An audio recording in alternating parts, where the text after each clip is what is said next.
Good morning student. आज हम लोग पढ़ेंगे झारखंड शैक्षिक अनुसंधान परिषद द्वारा जारी प्रथम सावधिक परीक्षा 2021-22 कक्षा 11th के लिए सेट मॉडल प्रश्न पत्र सेट 1। तो सब चलिए हम लोग आगे देखते हैं। पृथ्वी का संबंध, पहला क्वेश्चन है, पृथ्वी का संबंध निम्नलिखित में से किससे है? तो पृथ्वी का संबंध निम्नलिखित में से भू-आब से है, भू-आब। नेक्स्ट है, भूगोल का उद्देश्य धरातल की प्रादेशिक या क्षेत्रीय भिन्नता का वर्णन एवं व्याख्या करना है। यह कथन किसका है? भूगोल का उद्देश्य धरातल की प्रादेशिक या क्षेत्रीय भिन्नता का वर्णन एवं व्याख्या करना है। यह कथन अल्फ्रेड हेटनर का है। अल्फ्रेड हेटनर महोदय ही कहे थे।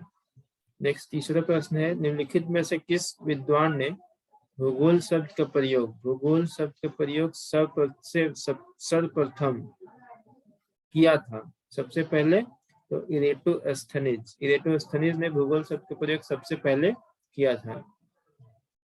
नेक्स्ट आगे हम लोग बढ़ते हैं।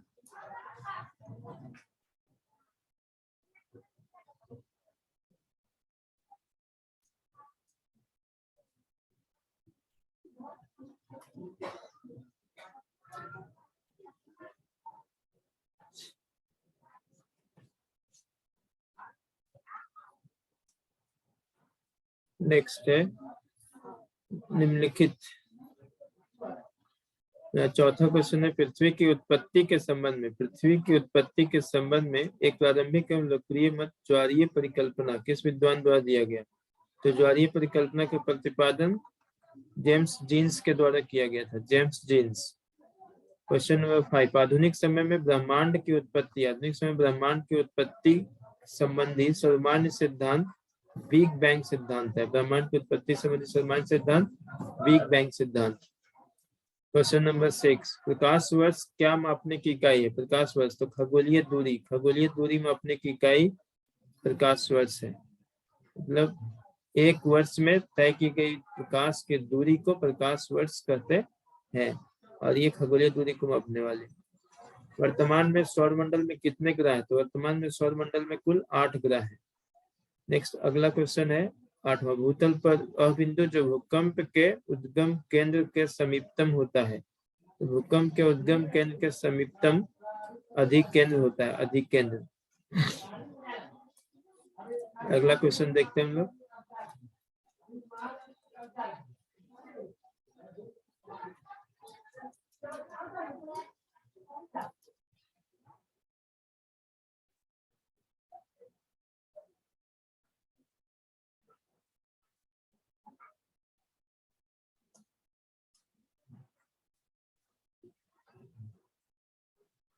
नेक्स्ट क्वेश्चन है,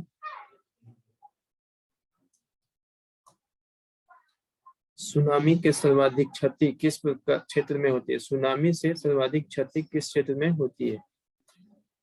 सुनामी से सर्वाधिक क्षति किस क्षेत्र में होती है? तो सुनामी से सर्वाधिक क्षति समुद्र तटीय भाग में होती है।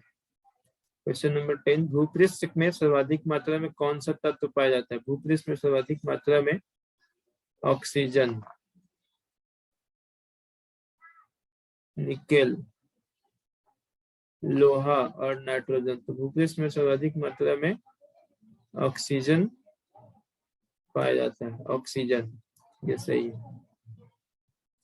क्वेश्चन नंबर 11, निम्नलिखित में से कौन भूगर्भ की जानकारी का प्रत्यक्ष साधन है? भूगर्भ की जानकारी का प्रत्यक्ष साधन भूकंपीय तरंगे,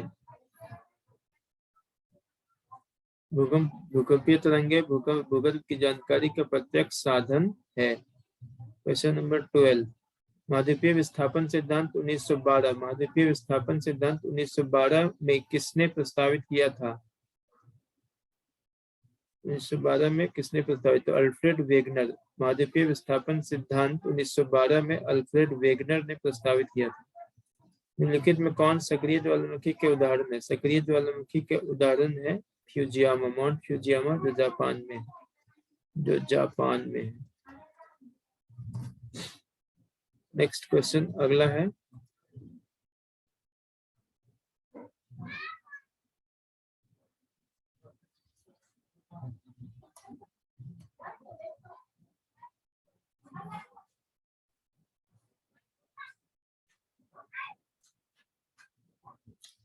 question number 14, ring of fire. Ring of fire किस महासागर में स्थित है? तो रिंग ऑफ फायर प्रशांत महासागर में स्थित है। 15 प्लेट विवर्तन के सिद्धांत के अनुसार पृथ्वी का स्थल भाग मुख्यतः कितने प्लेटों में विभक्त है? तो पृथ्वी का स्थल भाग मुख्यतः 6 प्लेटों में विभक्त है। क्वेश्चन नंबर 16, हिमालय पर्वत की उत्पत्ति किस सागर से हुई है? हिमालय पर्वत की उत्पत्ति टेथीस सागर से हुई है।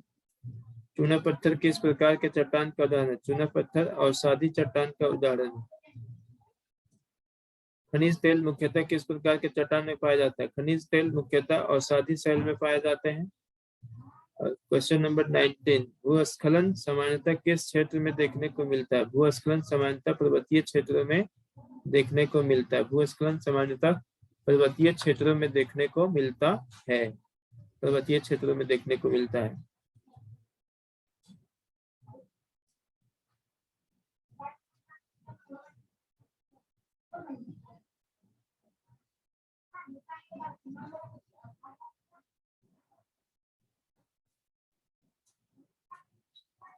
अगला क्वेश्चन हम लोग देखेंगे।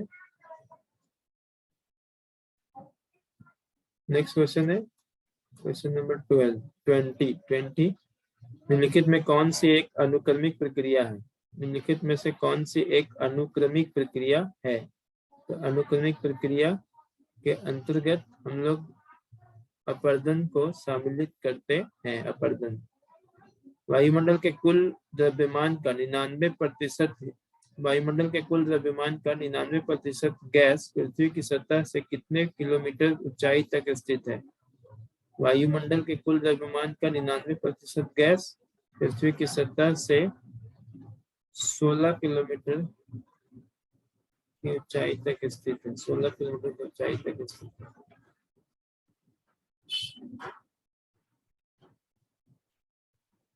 वायुयान सामान्यतः किस मंडल से गमन करती है? वायुयान सामान्यतः समताप मंडल से गमन करती है। क्वेश्चन नंबर 23 क्षोभ मंडल में धरातल से कितनी ऊंचाई पर 1 डिग्री सेंटीग्रेड तापमान में गिरावट आती है? क्षोभ मंडल में धरातल से कितनी ऊंचाई तक 1 डिग्री सेंटीग्रेड तापमान में गिरावट आती है? तो 165 मीटर की ऊंचाई तक 1 डिग्री सेंटीग्रेड में गिरावट आती है।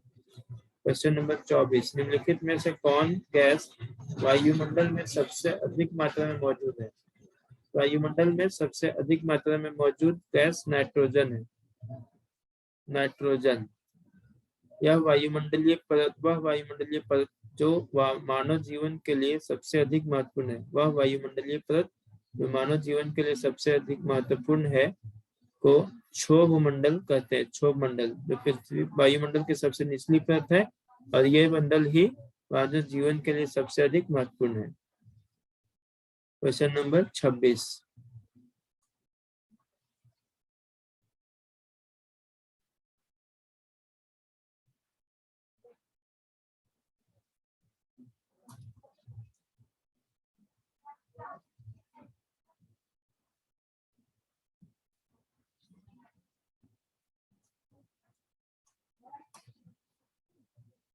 क्वेश्चन नंबर 26 किस मंडल में सभी मौसमी क्रियाएं घटित होती है? सभी प्रकार की मौसमी क्रियाएं किस मंडल में घटित होती है? तो क्षोभ मंडल में सभी प्रकार की मौसमी क्रियाएं घटित होती है।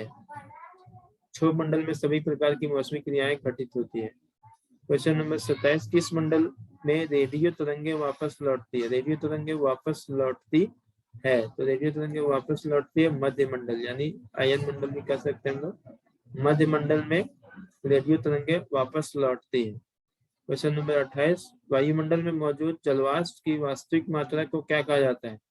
वायुमंडल में मौजूद जलवाष्प की वास्तविक मात्रा को निरपेक्ष आर्द्रता कहा जाता है। जलवाष्प की वास्तविक मात्रा को निरपेक्ष आर्द्रता। धूम कोहरा सामान्यतः कहाँ बनता है? धूम कोहरा सामान्यतः औद्योगिक क्षेत्र में बनता है। इनमें कौन सा बादल सबसे अधिक ऊंचाई पर बनती है? इनमें पच्छाव बादल सबसे अधिक ऊंचाई पर बनती है। पच्छाप बादल सबसे अधिक ऊंचाई पर बनती है? Question number 30। अब नेक्स्ट है 31, क्वेश्चन नंबर 31।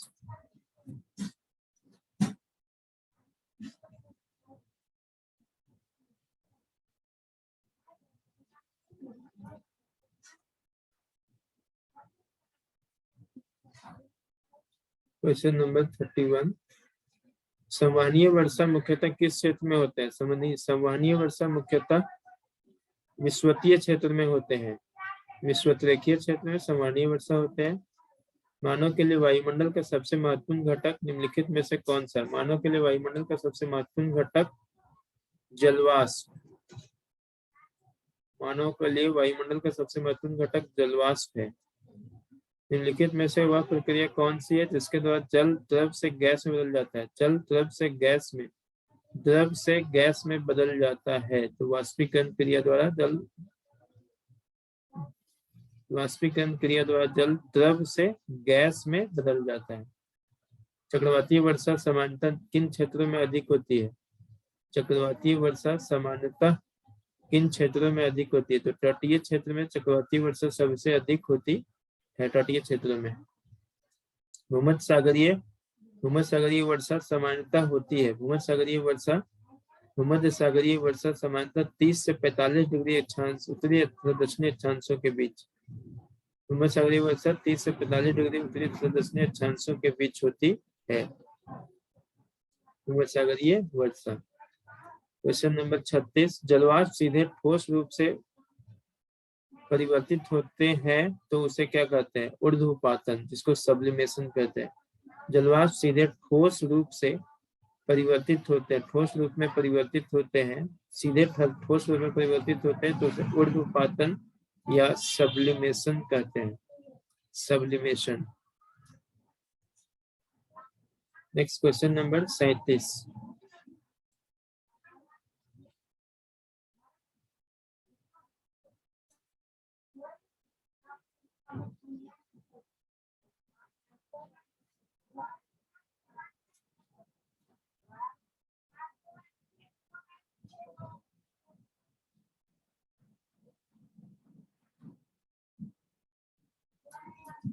Question number 37। जैव विविधता का संरक्षण निम्न में से किसके लिए महत्वपूर्ण है?